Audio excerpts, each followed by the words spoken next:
కరంగులి మాల ఎవరు ధరిస్తే మంచిది అనేది మన జన్మజాతకంలో శని భగవానునికి అలాగే కేతువుకి సంబంధం ఏర్పడాలి. దీంతోపాటు 5th house 9th house connection వచ్చినట్టయితే అతనికి ఆధ్యాత్మికం సైడు తీసుకెళ్తుంది, అలాగే అదృష్టం కూడా వస్తుంది. ఇదే శని భగవానుడు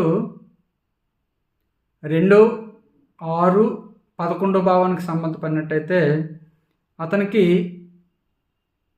ఏం కావాలన్నా లాభం పొందుతాడు.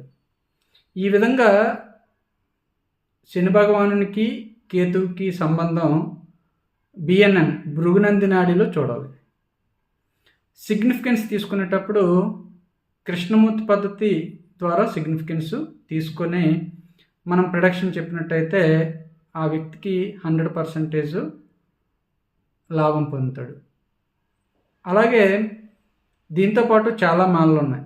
రుద్రాక్ష ఎవరు ధరించాలి, అలాగే తులసిమాల ఎవరు ధరించాలి, అలాగే మనకి ఈ ఎర్రచందనం మాల ఎవరు ధరించాలి, ఇలాగా ఒక్కొక్క వ్యక్తికి ఒక్కొక్క రకమైన మాల ధరిస్తే అతనికి మంచి బెనిఫిట్ పొందుతాడు.